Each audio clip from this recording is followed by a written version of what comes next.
After 20 years, I was fluent in the language of the woods, but nothing prepared me for the profound, unnatural silence that fell that cold October night, or the sickly green light pulsing in its heart.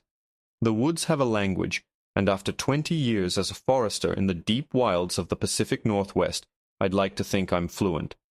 I can tell you the difference between the sigh of the wind through Douglas firs and the whisper it makes in the western hemlocks. I can distinguish the crack of a falling branch from the snap of a twig under a buck's hoof from half a mile away. The forest speaks in 1,000 different voices, and I know them all.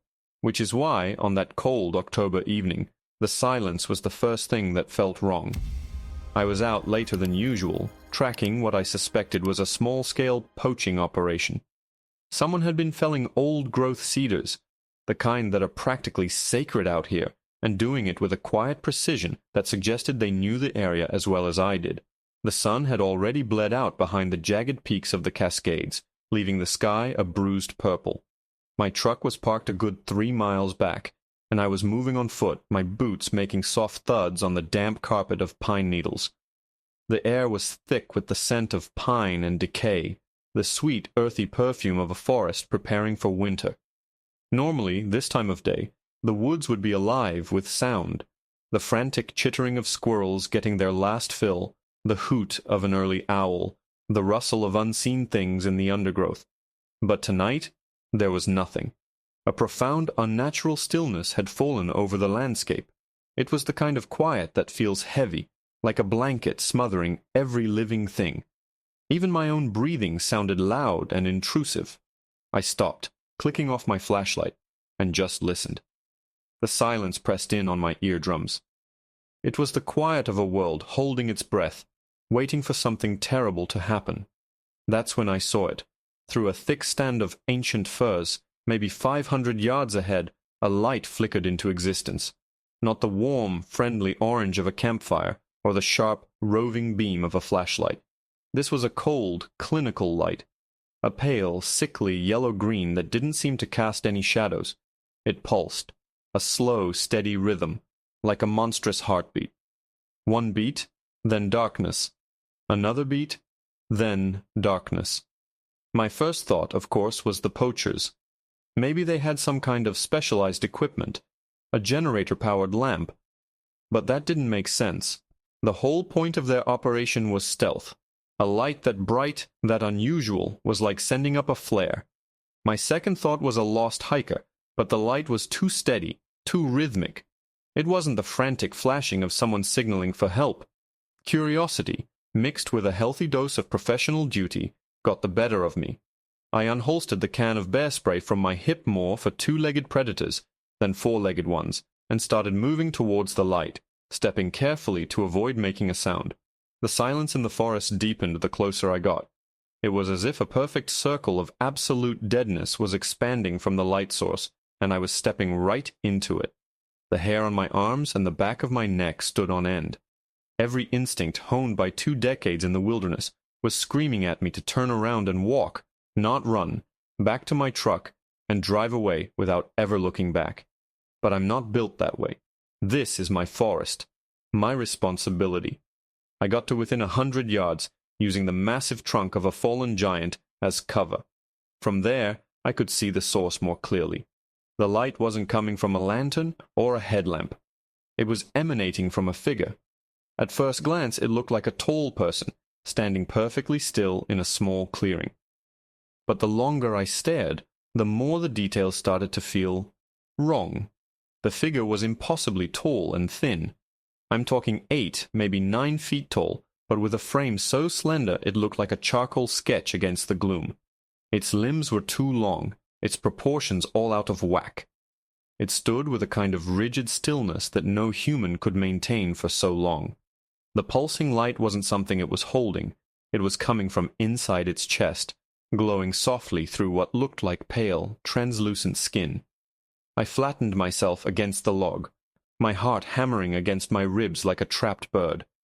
My brain was desperately trying to categorize what I was seeing. A prank? Some elaborate art installation left in the woods? But the silence, the oppressive weight in the air, told me this was real. This was happening. I watched, mesmerized and terrified, for what felt like an hour. The thing didn't move a muscle. It just stood there, its internal light pulsing with that unnerving, steady rhythm. I was starting to think it hadn't seen me, that maybe I could just crawl away unnoticed when it finally moved. It wasn't a human movement. It didn't shift its weight or turn its body. Its head, a smooth, featureless ovoid atop a long, reed-thin neck, snapped to the side, facing directly towards my hiding spot. There was no sound, no crunch of leaves, just a sudden, sickeningly fluid motion. It had known I was there the entire time. The light in its chest stopped pulsing. It held steady, then began to grow in intensity, the sickly, yellow-green brightening until it cast long, distorted shadows that writhed like snakes across the forest floor. The oppressive silence was suddenly broken, not by a voice but by a sound that I can only describe as a low, resonant hum. It wasn't a sound I heard with my ears. I felt it in my bones, a deep, vibrating frequency that made my teeth ache and my vision swim. Slowly, deliberately, it raised one of its long, spindly arms. The arm ended not in a hand, but in something with 3 impossibly long, needle-thin fingers. And as it pointed directly at me, the hum intensified, climbing in pitch until it felt like it was going to shake me apart. The light from its chest flared, bathing the entire clearing in its alien glow, and from the tip of its pointed finger, a smaller, more intense pinprick of the same green light began to form, sizzling like a drop of water on a hot skillet. It wasn't just looking at me, it was aiming. There was no thought, no decision-making process. My body simply took over.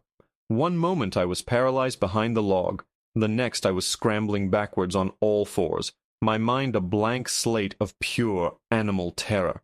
A sound like 1,000 cicadas screaming at once tore through the air as the pinprick of light on the creature's finger erupted. It didn't fire a beam or a bolt of energy. The light just expanded. It shot across the clearing and struck the ancient log I had been hiding behind. There was no explosion, no sound of impact. The massive, centuries-old fir simply dissolved where the light touched it. 1 second, a solid wall of wood.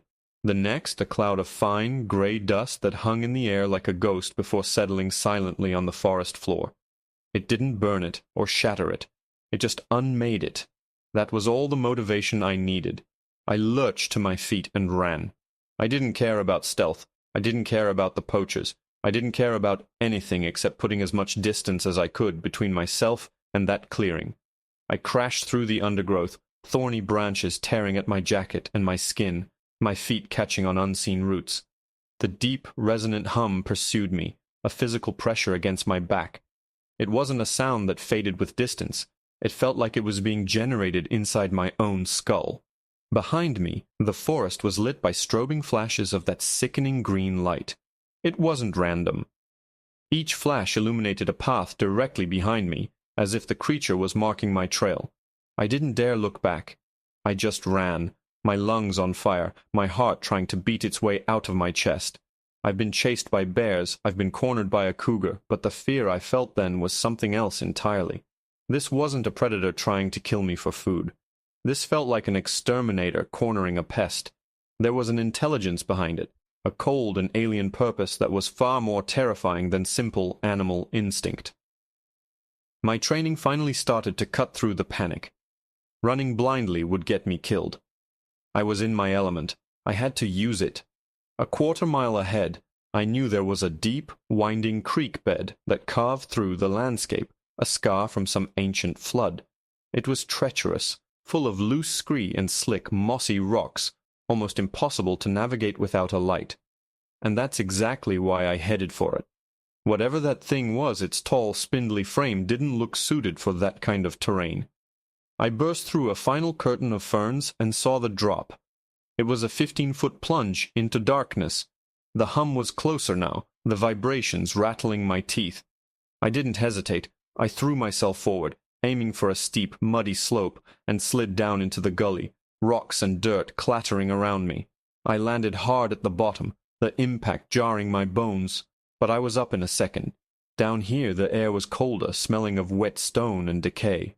The high earthen walls of the creek bed blocked out the pulsing light from above. The all-consuming hum seemed to lessen, muffled by the sheer mass of the earth around me. I ran along the uneven bottom of the gully, my ankles twisting on loose rocks, following the winding path of the dry creek. My flashlight was gone, probably lost in the fall, so I was moving in near total darkness, my hands outstretched, feeling my way along the damp, cold wall. I ran until my muscles screamed and my lungs felt like they were full of broken glass. Finally, utterly spent, I collapsed behind a large boulder that had been wedged in the creek bed for a century. I pressed myself into the narrow gap between the rock and the gully wall, trying to make myself as small as possible, and listened. For the first time since I saw the light, there was silence. The real silence of the woods, not the oppressive, waiting quiet from before. The hum was gone. My own ragged gasps for air were the loudest things in the world. I stayed there for what must have been 10 minutes, my body trembling with adrenaline and exhaustion, my eyes scanning the top of the gully above me. Nothing. No light. No movement. Maybe I had lost it. Maybe its strange, fluid gait was useless on the steep, broken terrain. The thought sent a wave of dizzying relief through me. I was alive. I had gotten away. I took a deep, shuddering breath, the cold air stinging my raw throat. My mission was simple now. Follow this creek bed downstream. It would eventually lead me to the old service road, a couple of miles from my truck. I could get out of here. I could call it in. Someone, anyone, had to know what was out here. Pushing myself up with trembling arms, I peered cautiously over the top of the boulder. The creek bed was empty in both directions. The ridge above was just a black line of trees, cutting across the star-flecked canvas of the night sky. It was over. I took a step out from behind the rock, my boot dislodging a small stone. It skittered across the gully floor and clinked against the opposite wall. It was a tiny sound, but in the profound quiet, it sounded like a gunshot. I froze, every nerve ending screaming. And then I heard it, a soft sound from directly above me, the sound of a single small pebble dropping from the top of the ridge and landing on the dirt just a few feet away. My blood ran cold. It hadn't been chasing me from behind. It had been pacing me from above. Slowly, with a dread so profound it felt like it was physically crushing me, I tilted my head back and looked up. There it was, standing at the very edge of the gully, silhouetted against the night sky.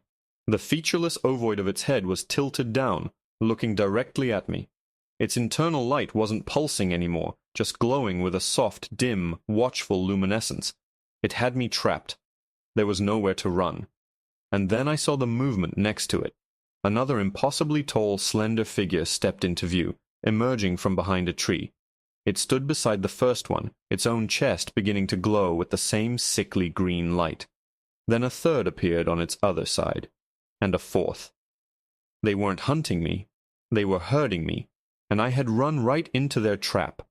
The first creature, the one I had seen in the clearing, raised its long, three-fingered hand again.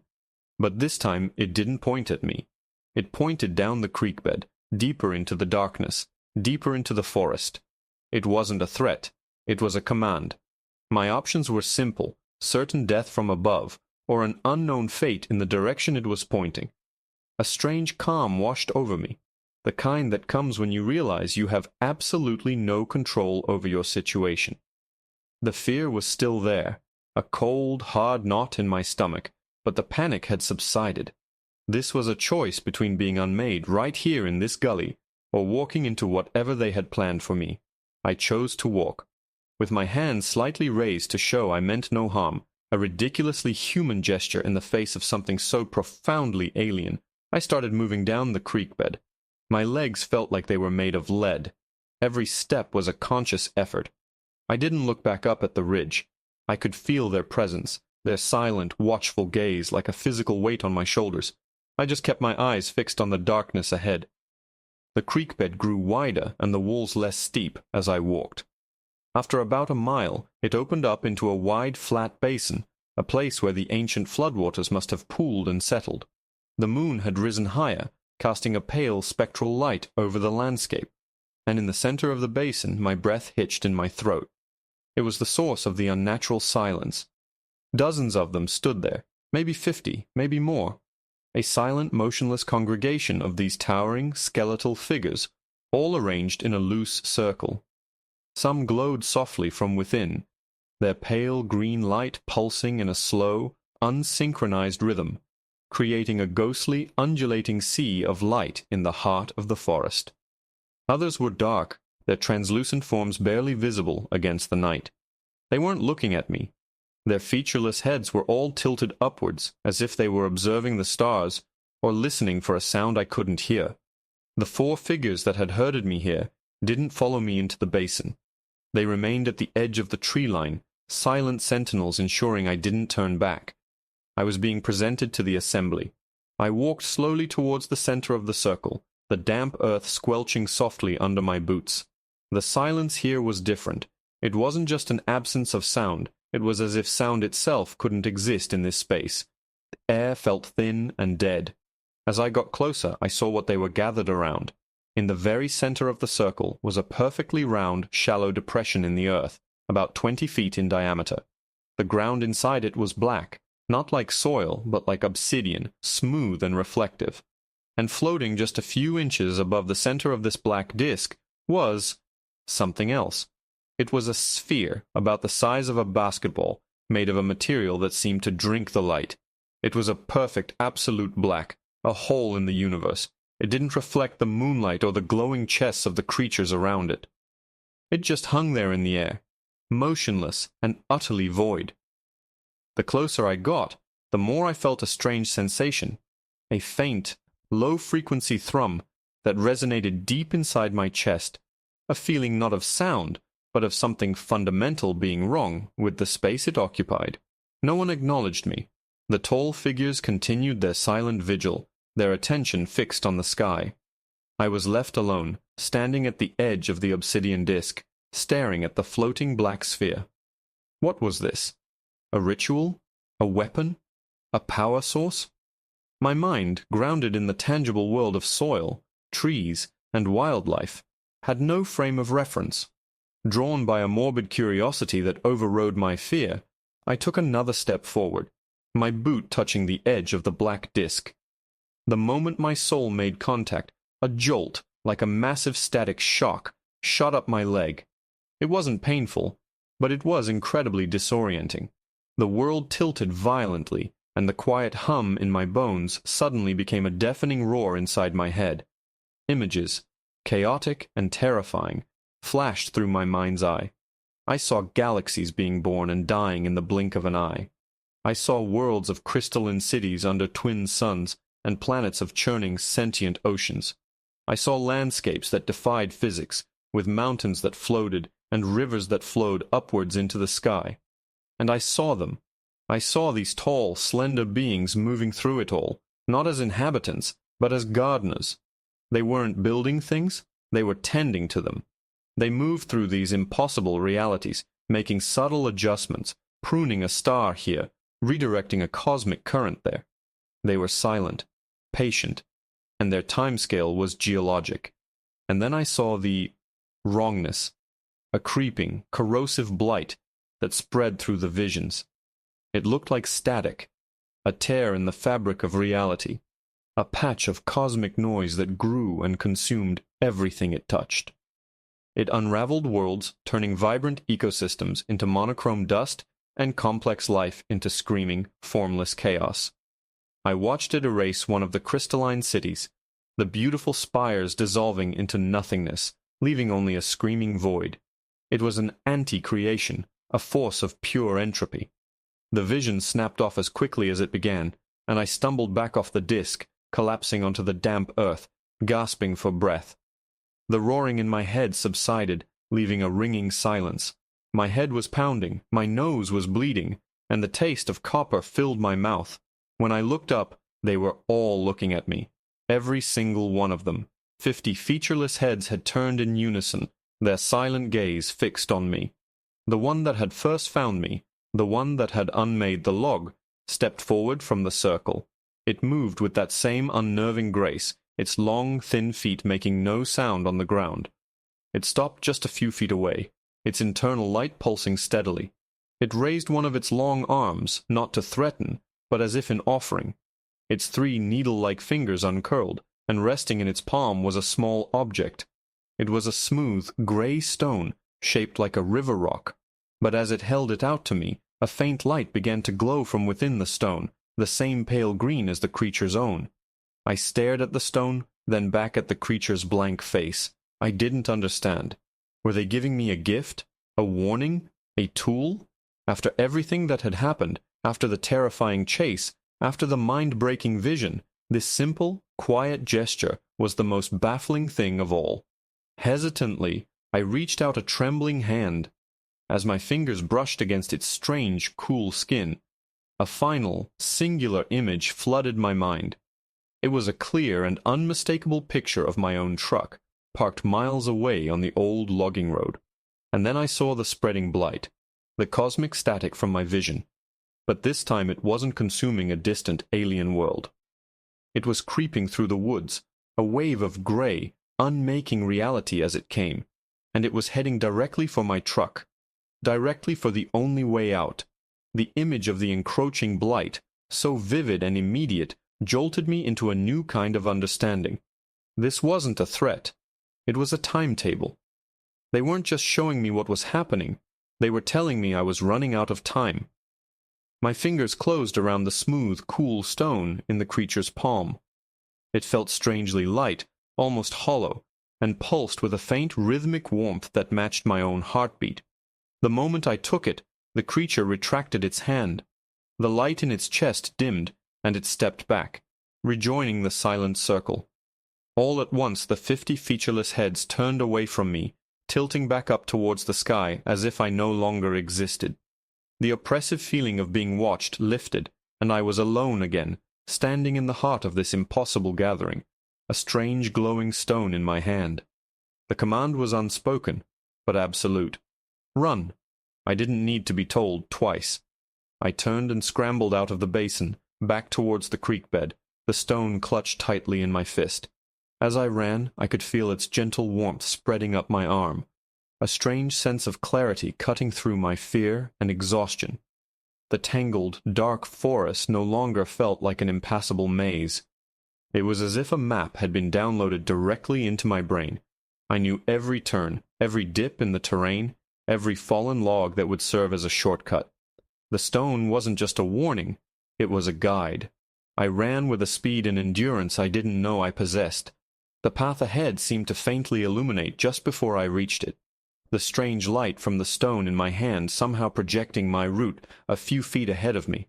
I moved through the night-black forest with the confidence of an animal born to it, never once stumbling, never once hesitating. The miles melted away behind me. After what felt like an eternity, but was probably less than half an hour, I burst out of the tree line and onto the gravel of the old logging road. My truck was there, 100 yards away, its familiar shape a comforting beacon of normalcy in a world that had gone completely insane. But the vision had been true. The blight was real. It was moving through the trees to my left, a slow, rolling wave of nothing. It wasn't a fog or a mist. It was a patch of reality that had been cancelled. The trees at its edge didn't burn or fall. They just ceased to be, their forms dissolving into a monochrome, pixelated static that then winked out of existence. There was no sound, just a profound and final ending. And it was less than 50 feet from the road, creeping steadily towards my only escape. I sprinted for the truck, fumbling in my pocket for the keys, my heart pounding a frantic rhythm against my ribs.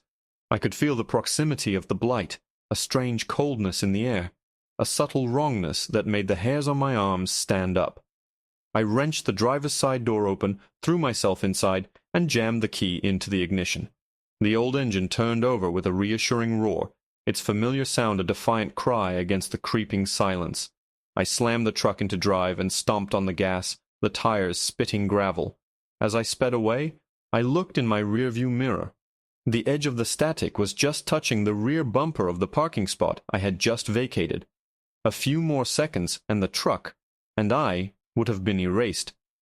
I drove like a madman, not slowing down until I hit the paved highway and the first comforting glow of streetlights appeared on the horizon. Only then did I pull over, my body shaking uncontrollably with the delayed shock. I killed the engine and sat in the sudden silence, my own ragged breathing filling the cab. In my hand the stone was still warm, but its light had faded. It was just a smooth grey river rock now, unremarkable in every way. I looked at it, then back at the dark, silent wall of the forest I had just fled. They hadn't been hunting me. They hadn't been threatening me. They had been trying to help. The silence, the strange light, the chase it was their way of communicating, of getting the attention of a creature as primitive and fragile as me. They had herded me not into a trap, but to a place where they could show me the true danger. They were the foresters of the universe, the silent gardeners, and a pestilence was creeping into their garden. A pestilence so profound, it didn't just kill, it unmade. I realized with a chilling certainty that they weren't fighting it. How do you fight something that erases existence itself? They were simply observing, cataloguing, perhaps even mourning the inevitable loss. They had saved me not because I was important, but likely for the same reason I would move a fledgling that had fallen from its nest out of the path of a predator. A small, almost instinctual act of preservation in the face of a greater, unstoppable destruction. I started the truck and drove home, the stone sitting on the passenger seat beside me. I never told anyone the full story. Who would believe me? They'd think I'd gone mad out in the woods. I filed a vague report about unusual geological instability and seismic activity to explain the section of forest that no longer existed, a report that was quietly buried in a mountain of bureaucratic paperwork. I still work as a forester, but I've never gone back to that part of the woods. Sometimes, on clear nights, I'll drive to the edge of the preserve and just look up at the stars, holding the smooth, cool stone in my hand. It has never glowed again. I think about those tall, silent beings, standing in their circle, their heads tilted to the sky. I wonder if they are still out there, watching the silent, creeping static consume their work, one star, one world, one tree at a time. And I wonder what, if anything, they'll do when there's nothing left to watch. The forest still speaks, but now I listen for a different voice, a deeper silence, a sound of things coming to an end. Because a forester saw a light between the trees, and he realized it wasn't just inhuman. It was a glimpse of the end of everything. And he was just a footnote in a story too vast to comprehend.